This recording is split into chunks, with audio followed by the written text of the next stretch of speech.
So here we go, everybody. Welcome to another edition of Game Day, the show where the KO Army share their thoughts on all things town, and the night has finally arrived. Bracknell Town versus Ipswich Town, non-league versus League One. David versus Goliath and all that jazz. But yeah, it's going to be a great evening under lights here. Cannot wait for it. Going to go and get the sights, the sounds, and the thoughts of the KO Army as ever. Let's get right into it. Okay then, I'm in the ground, ladies and gentlemen, and guess what?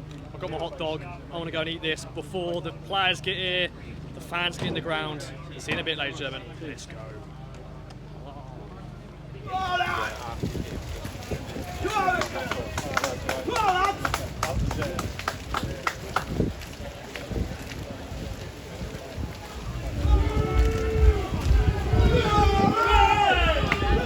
Heard a lot about wings and tings at Bracknell Town before this game. It's really good, I can confirm. I got the ting sauce, Stu. What have you? What is a ting sauce? It's all of everything. Sweet, hot, sour, bit of everything. It's delicious. It's got everything, just like this cup tie. I've got nothing more to add. Wings and tings. Wings and tings.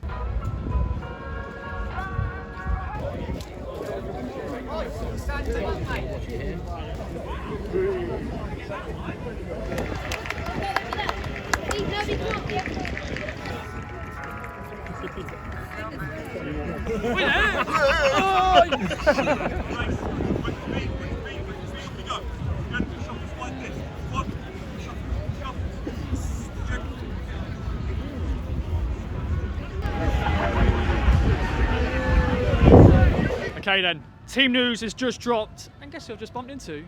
It's good old Ben Diaz, my friend. Hello, what Ross. an evening here at Bracknell, a very strong town team. Take away your thoughts.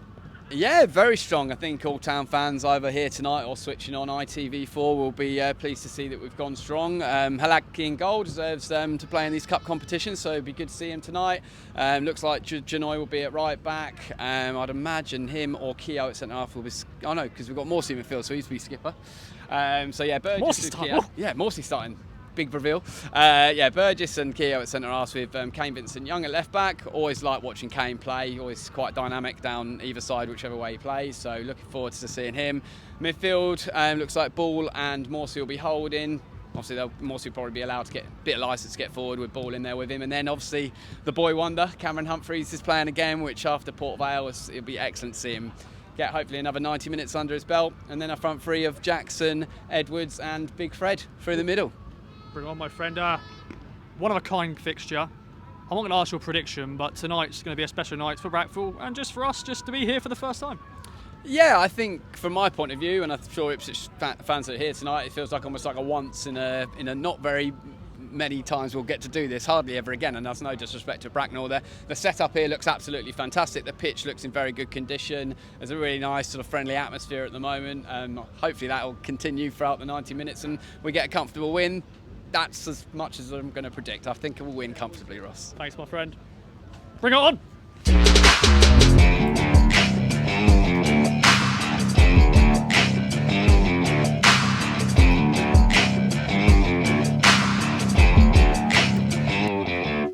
Okay then, a professional performance here by Town. It's 3-0 against Bracknell Town. Second round of the FA Cup for the Blues.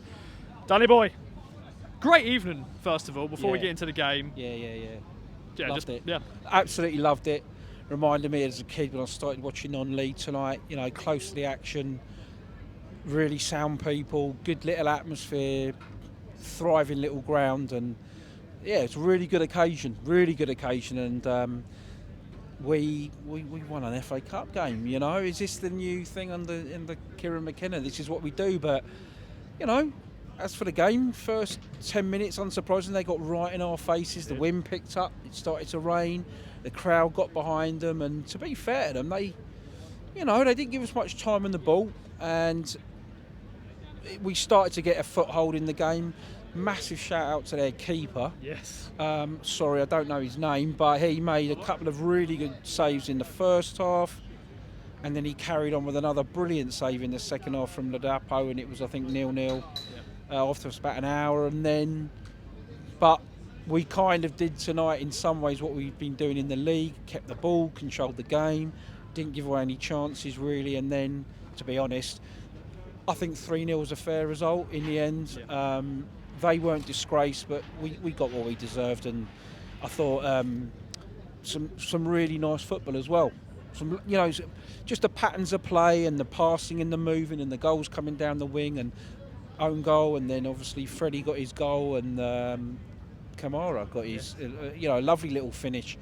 Really a lovely move, from back to front. So really pleased as well. I mean, if you look at clean sheets, grateful Cladkey. I thought the change in formation, we did well. I thought came Vincent Young. Man of the match. I think he got pulled straight away for ITV. I think he's done that interview.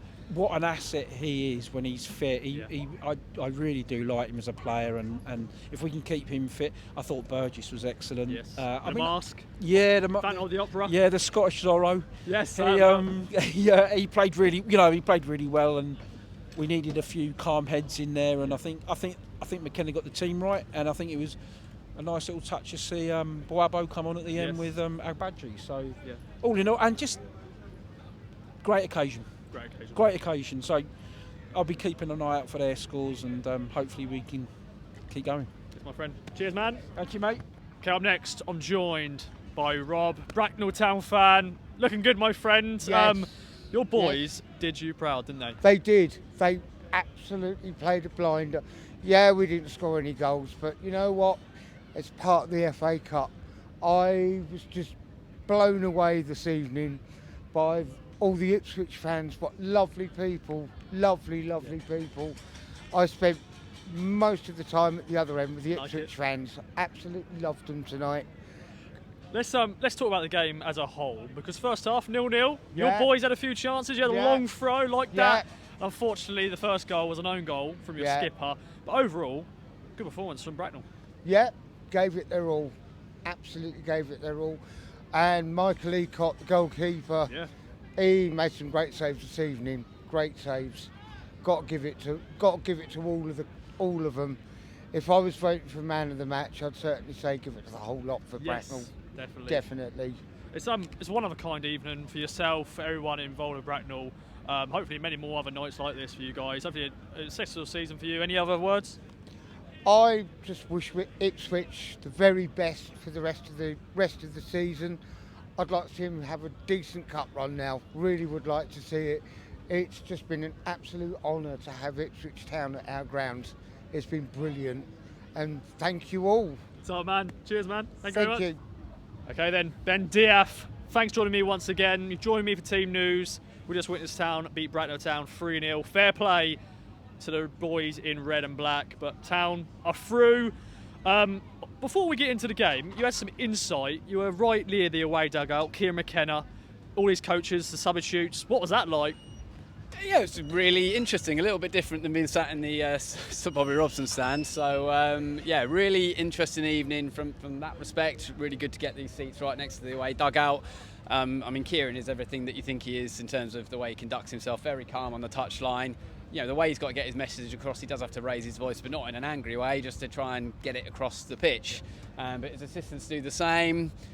They don't, in terms of amongst subs or anything else really discussed, there's not a lot going on. You might be a bit disappointed. There's not a lot. There's no sort of like gossip to report back on, or it's all very, as is reflected in our management team, very calm, very collected. Like there's sticking to the plan.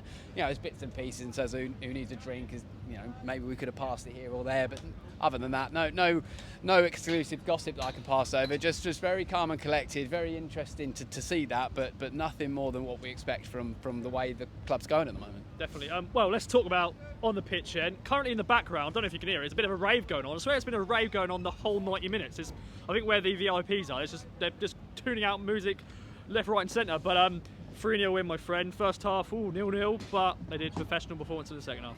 Yeah, Bracknell were absolutely superb. A hell of a lot of credit's got to go to them.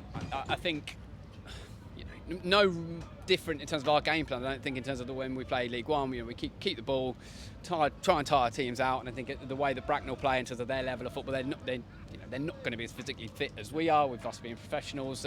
They did a great job. As I said, they stayed with us 45 minutes. They had some good long throws, some good corners, some good set pieces, and at that point, that's when you're asking our players to stand up and get the clearances. Burgess and Keogh did do that, so we stood up to it, and maybe in previous years we haven't done that particularly well, so that was good. And then the game, in a way, the way we played it, the game took care of itself eventually. We had a bit of a chat at half time, and I was still very confident that thankfully what transpired did transpire. We were very, very good down this left-hand side with KVY and Edwards. We were a constant threat, and eventually the goals all came from there pretty much. So really good, lots of good workouts for the team. I'm sure McKenna and the boys will be delighted, but just the occasion here has been absolutely fantastic. I don't know how it comes across on TV, but absolutely fantastic evening. Yeah. Well, Mike, it's a pleasure, as always, to be joined by you. And this looks familiar. You may have seen that in the intro. Yeah, I lost it earlier. You found it, though? Yeah, I found it in the toilets. I Sorry don't know what he's doing there. Yeah, sorry about that. But mate, what an evening here at Bracknell Town. 3-0 in the end for Town. Good, wasn't it? Good job. Job done. And we've got a good draw for the next round at home. So let's hope we can beat Buxton. And then an away trip to Fleetwood in the third round. What do you think about that? That'd be good, wouldn't it? It would not be good, because we'll play them on the beach. There's a big away end. Yeah, true, Yeah, but 1,500 in there. we want a big, away trip. Now we'll do that in the 6th round. Chelsea away. Ooh. Yeah. Yeah. Stamford Bridge. Yeah. Maybe. Let's talk about the game quickly though. You said you couldn't see the goals because yeah. Well, I did actually. I saw the goals go in, and I cheered Yeah, of course. like everybody else. But I was quite surprised that there wasn't how many Bracknell fans there actually was, because down there it felt like there was just us. Just a handful of people who were singing. So there wasn't much singing going on. Yeah. But we did try our best. Yeah, it was just a great occasion for Bracknell Town, non-league club, Ipswich Town coming here. I know, it's a bit sad, isn't it? I mean, at half time when it was 0-0, I was like, oh no, maybe a draw would be all right. Take them back to our place, they get an extra payday and everything. Because it's been all right, really. And then they can provide proper stands, can't they, for the ground? Anyway, Mike, let's talk about the team. McKenna went strong. Morsey was playing. All that sort of stuff. I don't think there is a strong team. I think that McKenna's cleverly, unlike a lot of previous managers, right? In my opinion, is that in the past, we've had like 10 changes for games like this, and because that team has been thrown together, they're not a team, and they're not a squad, and we ended up losing. But McKenna's sort of like rotated all the time. You get a few changes here, a few changes there. Well, oh God, we've got John Jules up front for this game, Jackson up front for this game, Ladapo. And it's all sort of like moving, but togetherness. It seems to me like whatever team he puts out there, it could be our first team. Doesn't matter who it is, and that's great because everybody's involved. Don't you feel it? Yeah, well, I love I think it. Stu's nodding. Yeah, Stu's nodding. I think Well, he's peek behind the agreeing. curtain. Stuart Watson is And that's great recording because this. we haven't had that. We haven't had that before. No. He's like a proper manager, this McKenna bloke, isn't he? Of course, they I wouldn't say they got brought down to earth, but coming to a non-league ground, they were walking. We both saw them walking through the mud. They had to part the coach. My opinion was that the grass was pretty long on that. Well, I don't know if it is, but it was pretty long, but it's wet, obviously. Yeah. And there was times where the ball was slow, and then when they tried to zip it, because it was long grass, the wetness of it just took it off. And I think it took them 45 minutes to weigh up what was going on in the ground. It was a bit narrow as well. It felt a bit narrow. We were trying to go down the wings and exploit the wings, and there wasn't enough width. Kicking the balls aimlessly out for a throw-in. I was getting a lot of messages saying we looked like a non-league team, but I think that we, in the end, we got our heads around who they are, how they play. McKenna went, take them out there, easy, bang, bang, bang. And as soon as that first goal went in, the space at the back, second, third, game was over, wasn't it? It was. Yeah. Second round, Buxton. How you feeling? Confident? Yeah. Yeah, I don't know who they are, but I didn't know who Bracknell was. Yeah. So, yeah. Do your research. Buxton. Bring it on. They make water, don't they? Yeah, they do. Yeah. Other brands are available. A water brand. It's like a town, underwater town, like Atlantis. Yeah. Could be. Yeah. Ford. I know what a Ford is now. But Mike, thanks, my friend. Yeah, you need to pass your driving test, Ross. Yeah, I know.